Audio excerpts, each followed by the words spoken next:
Salut à tous, bienvenue dans cette nouvelle vidéo sur le top 10 des présidents africains accros au marabout.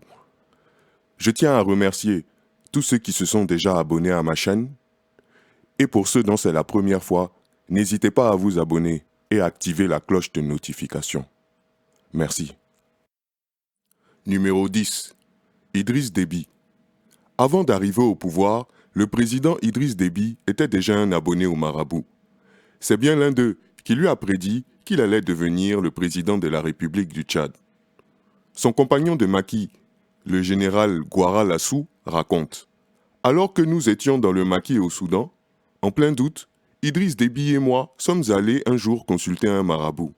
C'est lui qui l'avait trouvé. Au cours de la séance, il a dit à Déby qu'il allait accéder au pouvoir bientôt.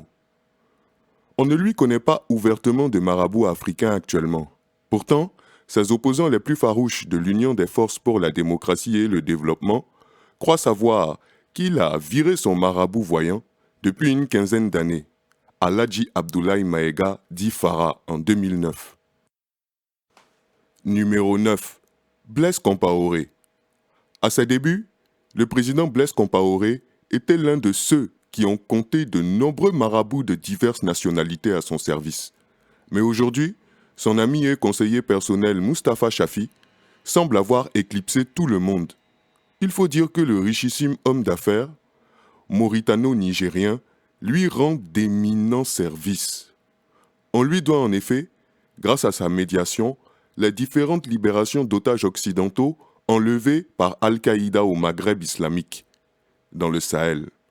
Mustapha Chafi, qui est pourtant un homme d'apparence affable et simple, est puissant à Ouagadougou. Si puissant que le simple fait de prononcer son nom dans certains milieux suffirait à faire frémir plus d'un. Numéro 8. Boni Yahi, ex-président du Bénin. Les évangélistes américains sont de plus en plus influents au sommet des pouvoirs africains par le truchement de leurs pasteurs locaux. On les retrouvait dans les premiers cercles du président Boni Yahi au Bénin. Et leur influence est indéniable sans qu'on sache vraiment s'ils parlent de religion ou de business ou encore les deux à la fois. Une chose est sûre, c'est qu'ils mettent leur puissant lobby des États-Unis d'Amérique au service des chefs d'État auxquels ils servent de gourous au-delà de la religion. Il n'y a qu'à voir le rôle qu'a joué le pasteur Michel Aloko dans l'entourage du président Boni Yahi pour s'en convaincre. Dans un livre violemment critiqué par la presse béninoise et intitulé « Refondation, MeToo Réalité », le pasteur Michel Aloko cite le livre Jérémie 18, verset 1-17. « Regarde, je t'établis aujourd'hui sur les nations et sur les royaumes pour que tu arraches et que tu abattes, pour que tu ruines, pour que tu bâtisses et que tu plantes. » Numéro 7. François Bozizé, ex-président de Centrafrique. Dans l'entourage des chefs d'État qui sont de confession chrétienne, il est à remarquer de plus en plus de gourous d'un nouveau type aujourd'hui. L'ancien président François Bozizé de Centrafrique est ainsi sous l'influence de ses co-religionnaires chrétiens célestes.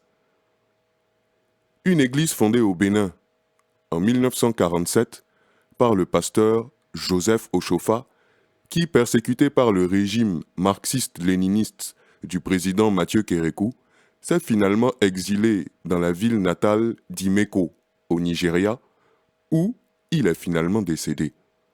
Mais son église a continué à grandir et est devenue influente à travers le monde actuellement. Chaque fois que le président centrafricain effectuait un voyage officiel au Bénin, il ne manquait pas de communier avec les hauts responsables béninois du christianisme céleste. Numéro 6. Mouammar Kadhafi. L'ex-guide libyen Mouammar Kadhafi se méfiait beaucoup des marabouts blancs. Il avait certes des amis dans les milieux politiques occidentaux, mais pas autant de conseillers occultes qu'on en rencontre dans les couloirs des palais présidentiels en Afrique noire. Celui qui s'était fait couronner roi des rois africains se servait Pas seulement des têtes couronnées d'Afrique pour assouvir ses ambitions mégalomaniaques, mais Muammar Kadhafi était aussi très soucieux d'échapper aux tentatives de renversement de son régime et de conserver son pouvoir par tous les moyens. Ainsi, certains chefs traditionnels africains, dont le seul souci était de lui soutirer le plus d'argent possible, ne se sont pas fait prier pour lui vendre tous les boniments à leur disposition. Avant le déclenchement de la révolution libyenne, il aurait été soi-disant doté de pouvoirs mystiques par des marabouts. Il était censé devenir invulnérable aux balles. La suite des événements, avec sa capture et son assassinat à Sirf, a prouvé néanmoins qu'il ne s'agissait que d'une arnaque pure et simple. Numéro 5. Abdoulaye Wade.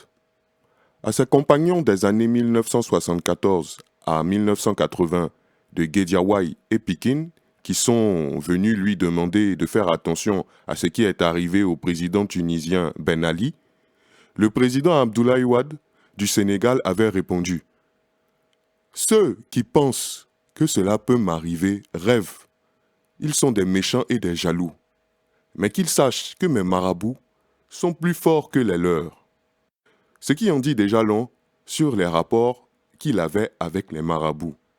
Pour de nombreux Sénégalais, c'est sous sa présidence que le pays est entré de plein pied dans l'instrumentalisation des marabouts.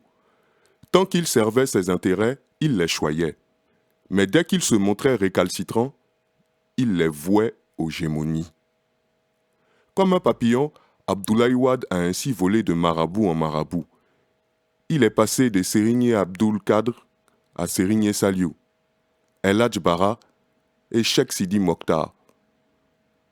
Dans un ultime baroud d'honneur pour conserver le pouvoir, c'est Cheikh Béthio Thioune qui va tenter de sauver le fauteuil du président Wade face à son ex-premier ministre Macky Sall en organisant un grand meeting de soutien en sa faveur le 17 mars 2012. Mais finalement, le pouvoir du peuple sénégalais aura été plus fort que celui des marabouts d'Abdoulaye Wade. Numéro 4. Omar Bongo Ondimba. Au Gabon, il est de notoriété publique que le président Omar Bongo était un franc-maçon. Initié à Angoulême, il a été le grand maître de la loge du Gabon, aujourd'hui reprise par son fils Ali Bongo. Le père était tout aussi très attaché au mysticisme africain. Il n'a jamais cessé de s'entourer de gourous de toute nationalité jusqu'à la fin de ses jours. Mais de tous, il avait une préférence pour les Béninois. Peut-être en raison du fait que le pays est considéré comme le berceau du vaudou et que cela fait l'objet de tous les fantasmes imaginables. Jusqu'à la mort du président de la communauté internationale du culte vaudou du Bénin, Sosa Gédéoungué était l'un de ses gourous attitrés, comme en attestaient ses fréquents voyages au Gabon sur invitation du président gabonais à l'époque. Numéro 3. Seyni Kounché, ex-président du Niger. Au Niger, Amadou Oumarou, dit Bonkano, le chanceux, qui était le marabout du président Seyni Kounché, avait des pouvoirs si étendus qu'il en imprégnait la vie sociopolitique du pays. Le journaliste Francis Patinde écrivait à son propos. Autodidacte, souvent drapé dans des grands boubous blancs, la tête enveloppée d'un turban immaculé, les yeux dissimulés derrière d'éternelles lunettes noires, un chapelet à la main et le Coran sous le bras, Bonkano n'était qu'un simple plancton lorsqu'il fit la connaissance du futur président Kounché en 1969. L'homme qui est devenu le marabout de Seyni Kounché avait réussi à embrigader le président de la République et s'est construit un empire économique. Numéro 2. Gnassingbé Eyadema, ex-président du Togo. Gnassingbé Eyadema était particulièrement connu pour s'attacher les services des sorciers blancs, lui-même faisant d'ailleurs de la sorcellerie africaine sa propre affaire. Il n'y a pas de doute que Gnassingbé Eyadema avait des marabouts africains. Cependant, beaucoup de fables infondées ont circulé à son propos, en l'occurrence concernant ses derniers jours, en 2005. Le constitutionnaliste français Charles Debache restera le plus célèbre des marabouts blancs des Yadema. En tant que conseiller, il aurait été à l'origine de tous les tripatouillages de la constitution du Togo, des actes extrêmement habiles.